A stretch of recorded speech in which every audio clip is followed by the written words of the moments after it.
mbër gàlle yaay mbër gàlle yaay mbër gàlle yaay su guddee fooy fanaan mbër gàlle yaay mbër gàlle yaay mbër gàlle yaay su guddee fooy fanaan. jërë ngeen jëf mbokk yi ñoo ngi leen di nuyu di leen jaajëfal di leen jox seen wàccuwaay bu baax a baax di leen wax ne tey ñoo ngi fii 100 mètres fekk fii 100 mètres wala Rebeuss Dakar Plateau tey fa lañ nekk seet si nga xamante ni mbokk yi mooy Double Moteur bëgg waxtaan ak moom ci carrière bëgg waxtaan ak moom ci li nga xamante ni moo ne ci kanamam parce que bu ñu fàttee ne am na combat digganteem ak ki nga xamante ni mooy Mama Lamine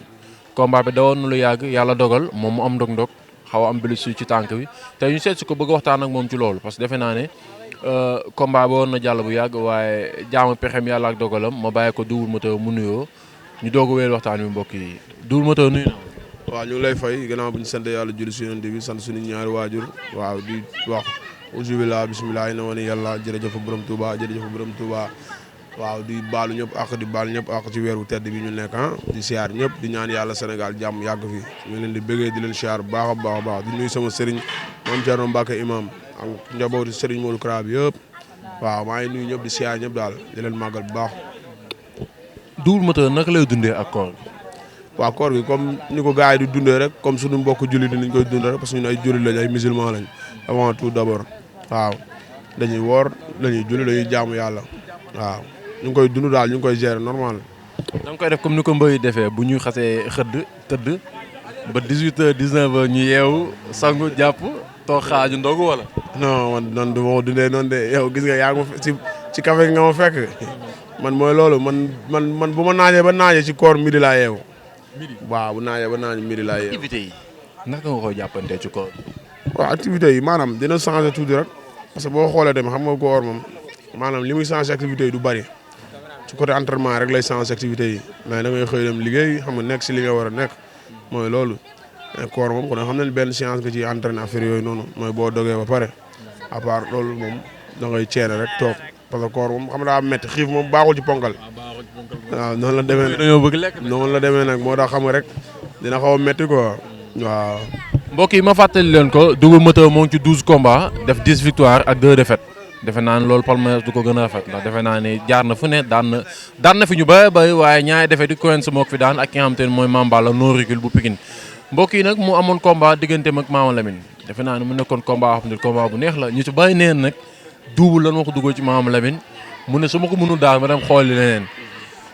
defe naa ne bi nga bëgg Quench toog nga yaakaar naa diir bu yàgg ñu utal adversaire mais combat yéex a taxaw lu la duggoo ci Mama Lamine. waaw mooy li ma wax rek ay adversaire lañ ñu làmb boole ñu war a bëre parce que tey boo xoolee ñun ay booy ndaw lañ ñu duggee si làmb ak léegi yàggul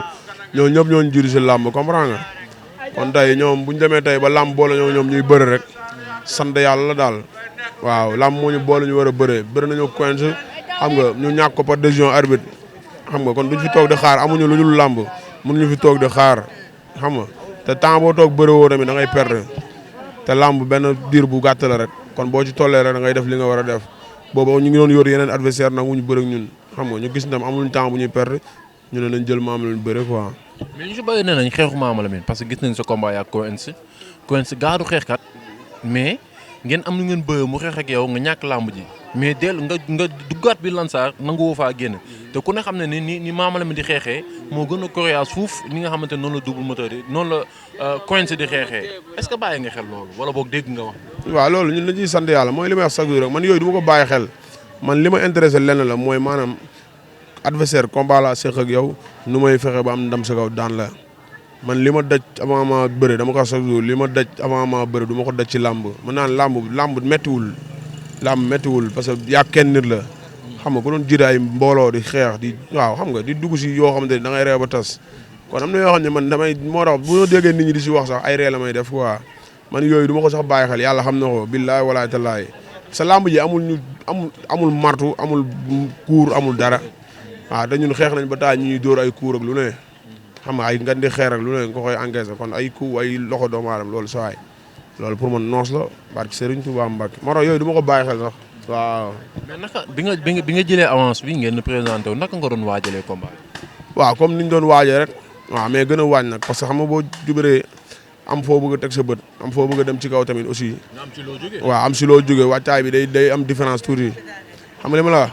moo tax biñ ko jëlee. différence la amoon ci wàllum entraînement. non différence bi ma amoon mooy maanaam tey jii dañ ko jëluñu ko waaj ñu sax pour moom dañ doon jël di waaj loo xamante ni pour buñ fi jugee rek dañuy dem si kaw comprendre nga fi ma waxee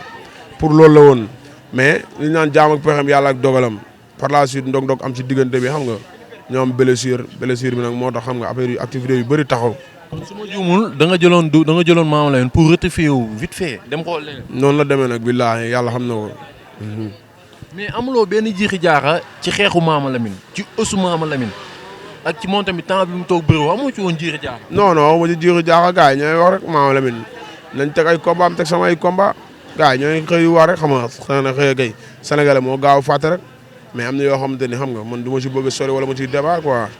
mais man yooyu bàyyi ma ko xel ci dara amul ci lenn. xeex bi nag. non xeex yooyu déggoo mën na laa la wax xeex yooyu gars yi di wax laa la wax bàyyi ma ko xel sax ci moom yàlla xam na ko billaay wallaay. bëre bi. non waxi noppi amul lenn loo xamante ni dama koy bàyyi xel ci moom adversaire la lamb boole ñu war a bëre li ma seq ak moom mooy arbitre la ma jàpp ko daan ko loolu kese la amul leneen lu may bàyyi xel ci moom waaw. mais ban moment parce que dañoo dem ba ci biir jékki-jékki gis double moteur blessé ban moment nga blessé ak blessure bi naka la dikkee. waaw blessure bi dama blessé par choc laa def bu metti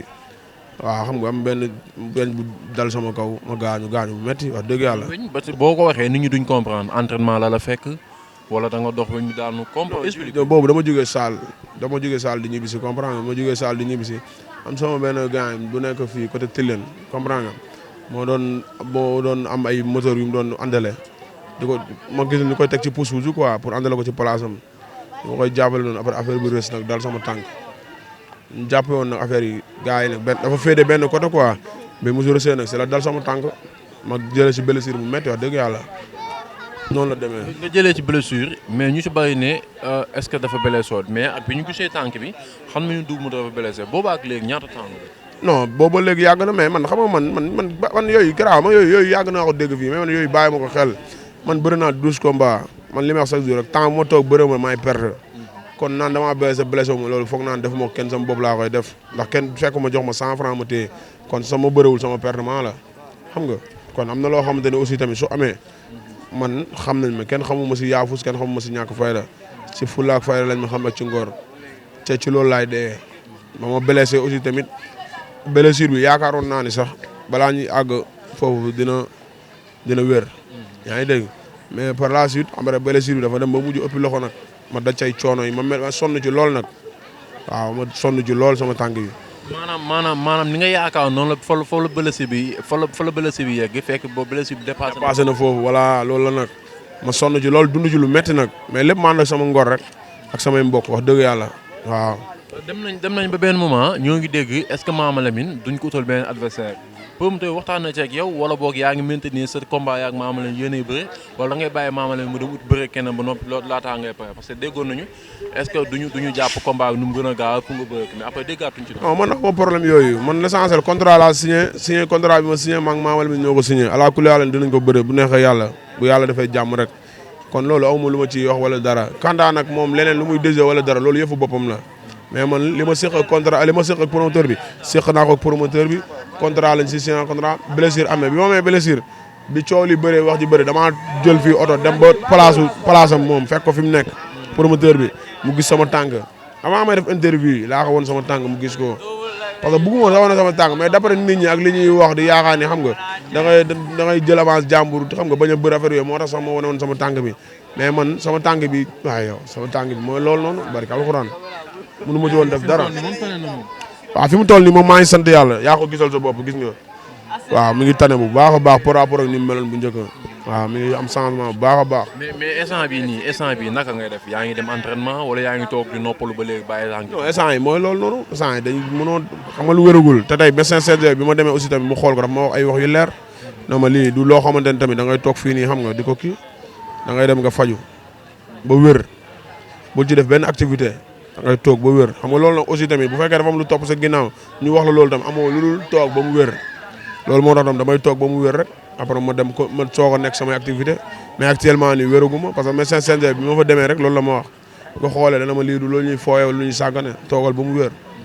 kon tamit te santé mooy bëre quoi comme ni ma koy wax chaque jour rek wér-gu-yaram mooy bëre boo ko amul mënoo bëre te bu dul dara dafa am lu topp suñu ginnaaw man bu doon man sax sama jëm yàlla xam ne dem naa bëri ji bu yàgg même bu doon benn tàng laa di bëri sax damay dem bëri ji parce que promoteur bi dama ko yërëm certes nag métti na su ñun mais xam naa ne ci moom la gën a ci ban côté nga ko yërëm non ci côté bi ma ko yërëmee mooy maanaam tey jii dafa bëri lu muy dugg tamit muy am ay gàllankoor comprends nga te aussi tamit mu nekk suñu naw la nekk nit koo xam ne nit ku baax yor alal la mënoon ko investir ci leneen mu jóg ñëw pour jàppale jeunesse bi jàppale ndaw ñi kon ku meloon tey jii nii tamit mënoo ko yéene lenn li xam nga moo tax man demoon naa ba bëgg def sacrifice sax bu dem noonu lu ma yàlla may mu jël mais après par la suite sama tànk bi tol mbef noo xam te ni mënu ma ci sax dox yàlla xam na ko moom bi ma ko waxee ba ma demee woon ko sama tànk moom promoteur bi moom moo ma ne lii mënoo see bëree mais dama ne ko ci combat ci yéen combat Ama Baldé Gris Bordeaux bi ci leen dugaloon. waaw si lañ ñu dugaloon ñu waroon cee bëre waaw le 5 février. mais combat Ama Baldé Gris Bordeaux coow li bari ci Modou Lo laay bëreel Gris Bordeaux ne Ama Baldé man la war a njëkk a bëreel naka gisee coow loo en tant que promoteur ak comme ni nga ne ñeewantal bi nga am ci moom combat yu bari mu koy tëgg muy yàqu combat bi bari na coow ba gis nañ ko génn na def sortie ne ñu si bari dañ koy bëgg a yàqal. bëgg a yàqu combat bi ci loo xamante ni comme si du doomu Sénégal naka nga ko déggee. non li mu wax moom na ci gars yi bàyyi xel quoi parce que aussi tamit xam nit ku nekk ku toog bëre woo rek li la téye yow yaa ko xam man ba ma amee lu ma téye damaa génn wane ko ñëpp gis ko ku gis sama tànk ne xam ne kii mënul bëre ci lii pour man loolu mooy dëgg quoi xam na yoo xamante ne aussi tamit xam nga nañ xool ne ñun ñëpp benn lañ te kii jël xëy ay millions investir ko ñun suñu nawle la suñ ko jàppale waruñu ko yàkkal comprendre ba fi ma waxee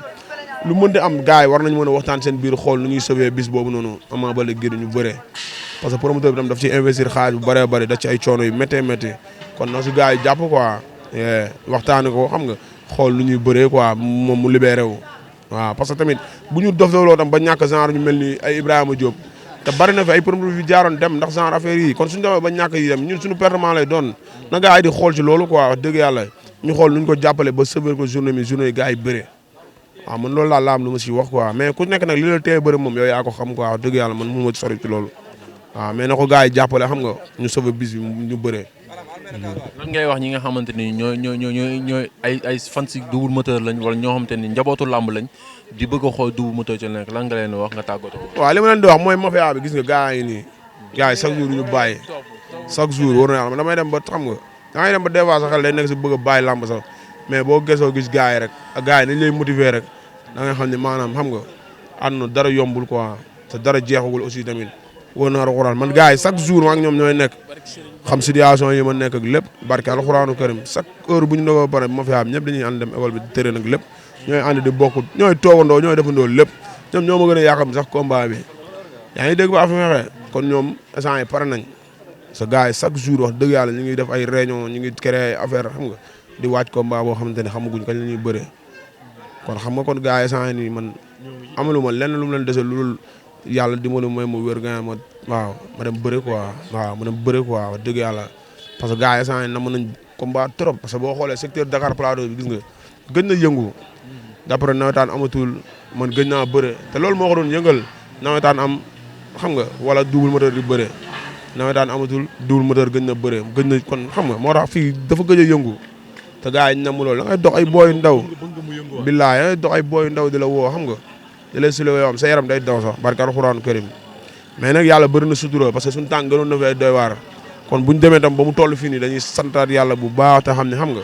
dañuy gën a am yaakaar ni li ci des bareetul daal waaw incha allah rabi. tàggatoo.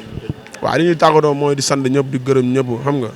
di sant kilifa yi di sant ñëpp di leen bëggee bu baax yéen ñu déplacé di sant mafia bi gars yi nga gis fii nii waaw ak mafia Colobane bi sama gars yi nekk Colobane nga xam te ne ñoom tamit chaque jour que jëfee gaan ñu ne ma combat barki alxuraan mafia MC bi waa 6 xam nga gars yi mafia gars yoo bëri wémbale bi gars yoo bëri barki Serigne Touba Mbacké te chaque jour que jëfee gars yi mooy loolu noonu combat kese la ñuy xaar billaay walaay talaay xam nga mais nag lii gars yi war rek xaar bi yàgg na mais maa ngi ñëw waaw léegi rek incha allah waaw di ñaan nag jàmm yàgg Sénégal incha allah non du Thiès day xaar barke sëñ Bamba moom xam na loolu sax noonu la demee nag barke sëñ Bamba bilaay wallaay gis ngeen mbokk yi noonu la demee woon te Double Moteur leen seet si woon waxtaan ak moom xool état de santé am xool ci li nga xamante ne ci la nekk gis ngeen mbokk yi ni mu ko waxee mu ngi koy ñaanal rek mu tane bu baax a baax dellusiwaat ci làmb ndax làmb da koo yaakaar secteur bi mu nekkee tamit dañoo am ci moom yaakaar bu baax a baax di leen jox dig daje beneen yoon ak yeneen mbër ci Kewel Info jaa ngeen jëf papa kontaan naa ci yow.